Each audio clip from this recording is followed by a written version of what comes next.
And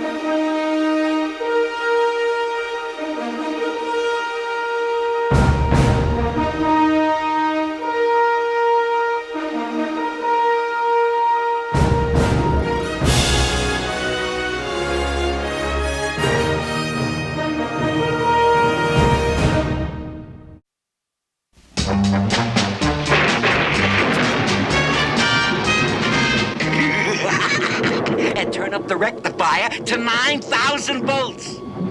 Rectifier to 9,000. Good. Now switch the oscillator from negative to positive. Switch the oscillator. Grandpa? Yes? I don't mean to seem nosy, but what's the purpose of this machine? Purpose of the...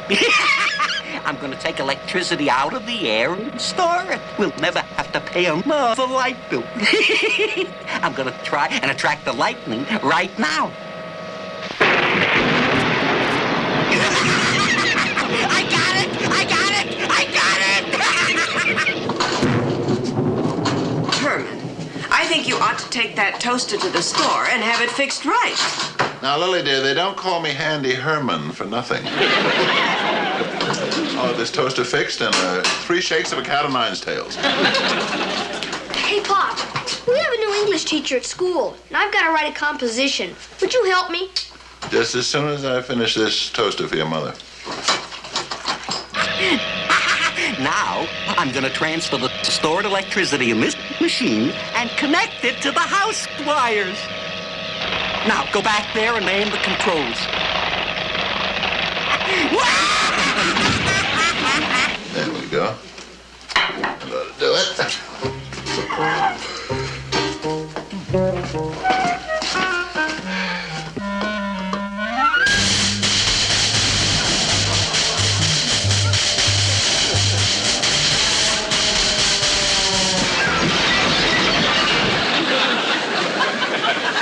What's the subject of your school composition, Eddie? My parents, an average American family. Fine, dear. When your father comes to, I'm sure he'll be able to help you with it.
Lily, I forget. Is it 2 or 3 tablespoons of vinegar you put into sour apple pie? Better put 3, dear. We don't want it to be tasteless. I thought Eddie'd be down here to lick the spoon. No. He went right up to his room after school. He's really working on that composition. I know. He's been asking all kinds of questions.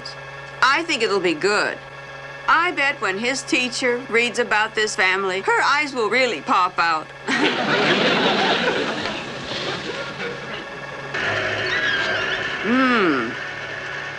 Our dodo bird roast is coming along fine. You know, they're getting very scarce on the market these days. Isn't it wonderful we can cook our whole meal on our own electricity? Oh, now, this is one invention of Grandpa's that really has worked. Well, at least so far. I think a little cactus juice dressing will be fine for the salad.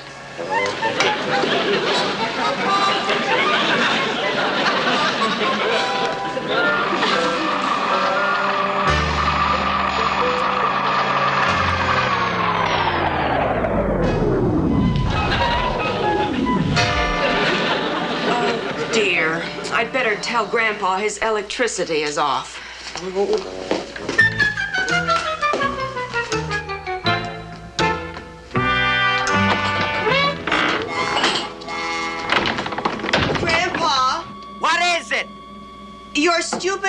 electricity machine isn't working.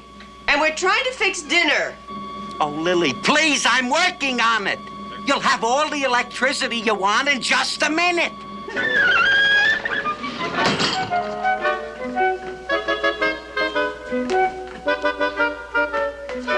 Well, he said he's fixing it.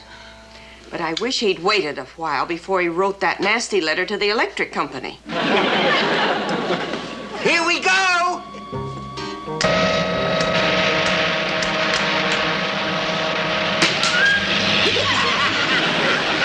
Oh, that Benjamin Franklin was a piker.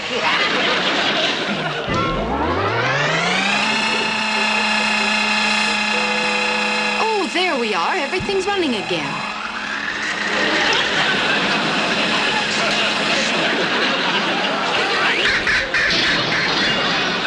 Grandpa. Well, I guess it's cold rhinoceros tongue sandwiches again tonight. Hey, Mom, what happened? Our dinner just flew out the window. Oh, boy. I need exciting stuff like this for my composition. This family was beginning to sound awfully dull. Oh, bury me not on the lone prairie where the coyotes howl And the wind blows free. in a narrow grave just 6 by 3. Oh, bury me not On the lone prairie.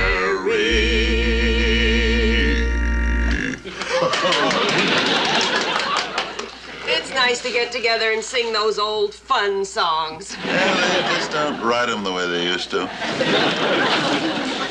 Aunt Lily, Yes, Marilyn? Eddie has an announcement to make. Oh, wonderful. I'll bet your new set of fangs just came in. It's even neater than that. I finished my school composition. Whoa! Good. Oh, and he's so proud of it. He wants to read it to us. Good. Eddie, read the part about the first, because that's the best. No, Eddie. Read the part I helped you with. Wait. Tut, tut, tut, family. Let's have none of these petty jealousies. Eddie will start with the beginning, which just so happens to be all about his wonderful father. My Parents, An Average American Family by Edward Wolfgang Munster. I have the most wonderful family in the whole world, and we all live in a mansion on Mockingbird Lane. It is a neat place. All the grass is weeds and the trees is dead. Well, he does have a flair for the language. Yeah, Eddie, and don't forget to copy it off later in blood. Remember, neatness counts. My father is the head of the house. This is the good part. My father is a handsome man about 9 feet tall, who has a green complexion and steel bolts in his neck. The stroke did not bring my father. He was made in Germany, in a laboratory. He was built by a Dr. Frankenstein, whose hobby was putting together do-it-yourself people kits. Well, go ahead, Eddie. I want our principal, Mr. Bradley, to hear all of this. My mother is over 400 years old, and right now she is alive. Although there were many times when she wasn't. My grandfather was born in Transylvania, where he was known as Count Dracula. He did nothing but night work, and always got home by sunrise to flake out in his marble bed. I have a pet, Spot, who breathes fire and smoke, and eats manhole covers, telephone poles, and whatever happens to wander into the neighborhood. I also have a girl cousin, Marilyn. She is not pretty like the rest of us, and her boyfriends always run off screaming after their first visit. Signed, Edward Munster. Boy genius. My father made me put that in. Well, Edward, that's quite a composition. And thank you very much for staying after school and reading it for me.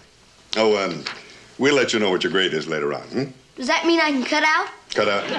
Oh, yes, Eddie, dismissed. Good night, sir. Good night, Miss Thompson. Good night, Eddie. Miss Thompson, this is the most astounding composition I have heard in all of my years with the school system. Yes, I thought it was a trifle unusual, Mr. Bradley. Well, you were absolutely right in bringing this to my attention. Of course, we've always considered Eddie to be a little different ever since the day he first enrolled. In fact, I believe he is the only child in the entire 5th grade with pointed ears. Why would he make up such wild exaggerations as this? Oh, these problems usually start in the home. You know, if a child is unhappy or has an underprivileged home life, he's very liable to compensate by creating fantasies.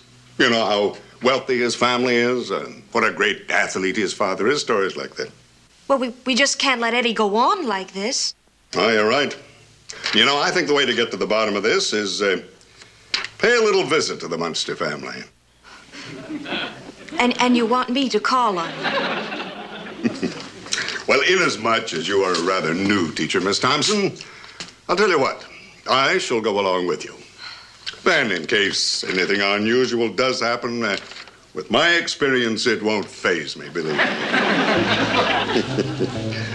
9 feet tall, with a green complexion. You know, I will bet in reality that Mr. Munster is a short, unobtrusive little man who is afraid of his own shadow. But you know, this is very strange. What? This is written with the reddest red ink I think I have ever seen.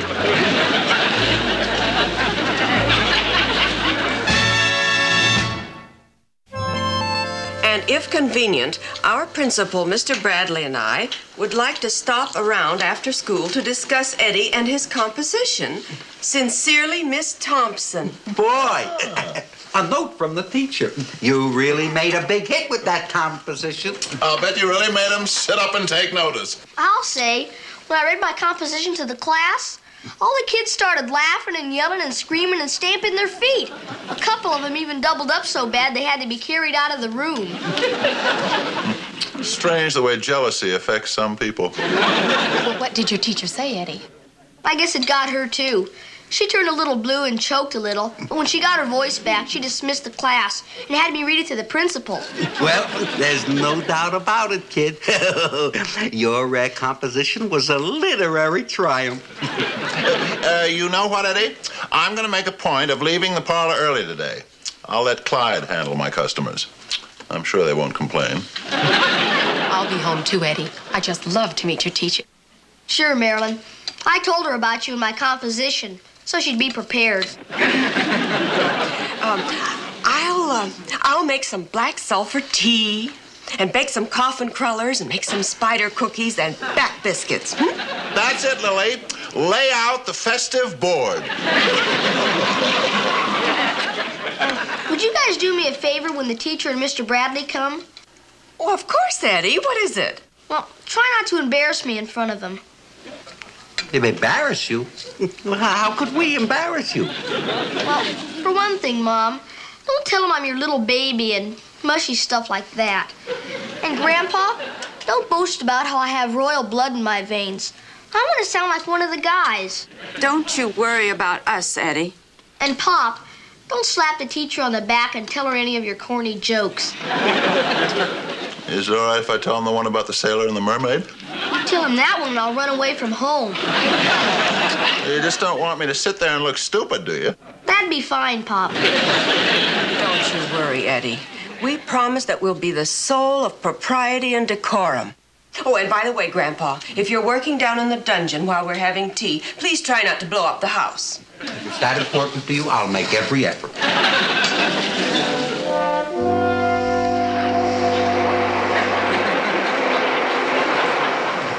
I'm putting on the tea now, Aunt Lily, okay? Oh, yes, thank you, Marilyn.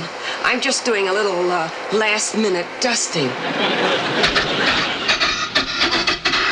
Dearie me, the vacuum cleaner's working backwards now. Go and tell Grandpa.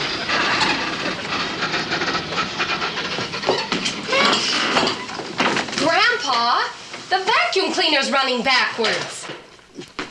Sorry, I turned the wrong knob.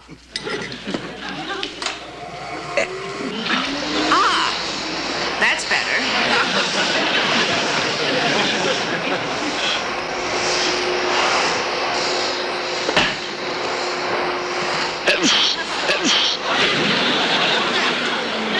Hey, Mom, they'll be here any I look? Oh, just fine, Eddie. Oh, did you wash up? Sure. I brush my fangs and wash behind my points. You aren't a little nervous, are you? No. But are you sure Pop won't tell any of his jokes? I'm sure he won't. Good. Because he's got a zinger that'd get me thrown right out of school. Eddie, you put the vacuum cleaner away for me, and then be sure to listen for the door. I'm going into the kitchen and see to it that the cheese dip doesn't crawl out of the dish. My. Well, it's rather run down, isn't it? Yeah. Just bears out my theory about an underprivileged childhood. What was that big bird back in the yard? That was a Neophron percnopterus. That is an Egyptian vulture. What would he be doing here? Well, let's just hope that he has a bad sense of direction. Miss Thompson, now, this is liable to turn out to be a rather unusual visit. So whatever we hear or see in there, we must be very careful not to hurt the monster's feelings.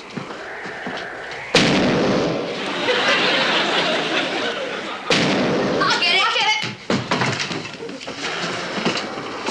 Oh, hello there, Edward. May we come in? Oh, sure. This is my cousin Marilyn. I told you about her in my composition. Oh, yes. I guess you see what I mean. I'm very happy to meet you. How do you do? Won't you come into the living room? We're gonna have eats. Oh, The niece is very charming. But have you ever seen such a house? perhaps their cleaning woman is ill. I'll go get Aunt Lily. Won't you sit down? It's okay. Everything was just dusted. Mr. Bradley, over there. Isn't that an electric chair? Well, it could be the way the shadows are falling in. It could be some of that pop art, too. Perhaps they're rather bohemian in their taste. Here we are. Mr. Bradley, she's green. Malnutrition. I'm Eddie's mother. Oh, how do you do? I'm Mr. Bradley, and this is Eddie's teacher, Miss Thompson. Won't you sit down? Thank you.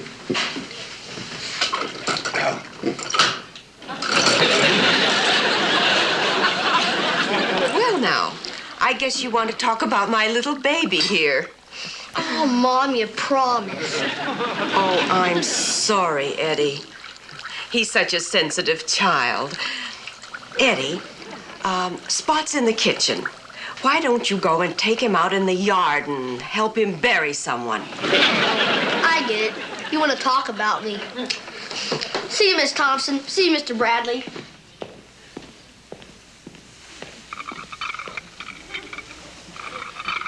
Oh, yes, thanks. Thank you. Come on, Spot.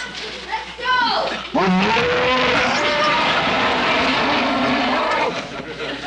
Was that Spot?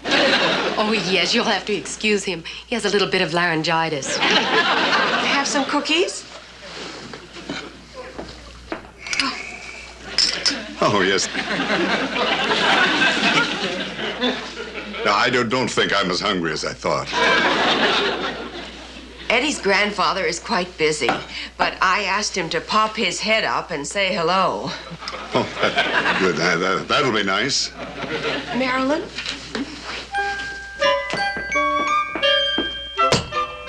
Now, Grandpa. Pleased to meet you. He's really very busy. We make our own electricity, you know. It's very nice. Now, I understand you were very impressed with Eddie's composition. Oh, yes, we were, weren't we, Miss Thompson? Impressed with Eddie's composition? Yes. Is something bothering you, Miss Thompson? Well, yes, I could have sworn I saw something staring at me from that clock. Oh, that's just our Raven. He's such a busybody. But you can talk in front of him. He doesn't gossip. No, Mrs. Munster, getting back to Eddie's composition, You know, there is one item that I do believe needs some clarification. Oh? I thought it was all quite clear. It was Eddie's description of his father. I mean, 9 feet tall, green complexion, and steel bolts in his neck. Oh, that. Well, you see, many years ago. Hello, everybody. There's Herman now. Now I'll throw the high voltage crossover. Oh, isn't that annoying? Grandpa's blown another fuse. Herman? Herman, I'd like you to meet Miss Thompson over there and Mr. Bradley over there. Oh, glad to meet you. Here, let me shake your hand. Yes, What happened? Something big and hairy just bit me on the wrist. I told you to trim your fingernails. I'll go get Grandpa to turn on the lights. Grandpa, we're in the dark up here. Keep your shroud on. I'll have the lights on in a minute. Never mind about us. We have to be leaving right away. Yes, we can discuss this anytime. Yes. Oh, don't run. I'll go over and get the candles off Grandpa's slab. That's a good idea, Herman. No, never mind. We can find our way out. I'm sure. This way. Oh, isn't that a shame? And we were having such a nice little visit. Just stick with me, Miss Thompson. You know, that door must be along here someplace. Should we really run like this? Now listen, if Munster looks anything like he sounds, I just don't want to be here when the lights come on. That's it. Well, don't just stand there, Herman. Let's go out and show them to the door. Yes, dear. Mr. Bradley, we're in a car. Oh, good heavens, we are. Oh, there you are. Before you go, I want you to really meet my husband. At last we meet. Face to face. Don't faint until we get outside. It's been awfully nice knowing you.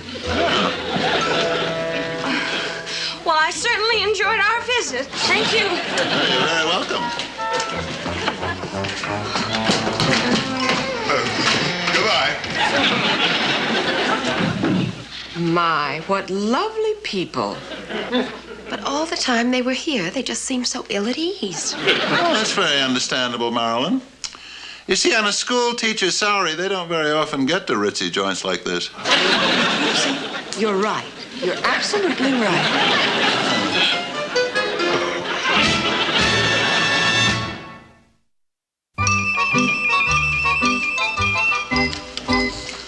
Oh, by the way, Eddie, we never really did get acquainted with your teacher the other day. Did you extend her our invitation to come to dinner some night? Yeah.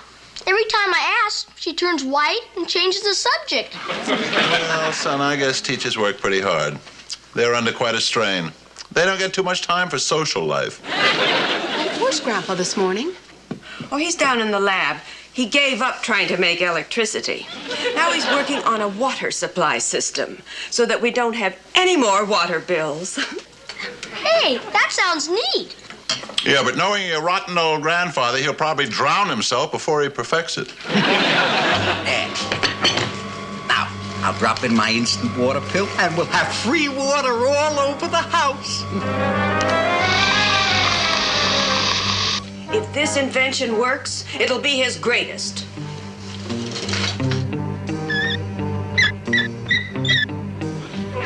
Hey, nothing comes out. Just as I thought. Another failure. Herman,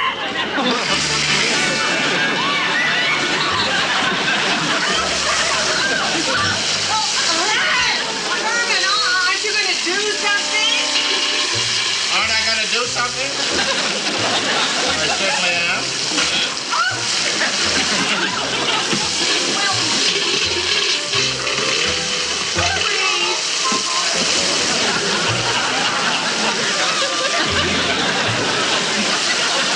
I'm going to sit down my breakfast.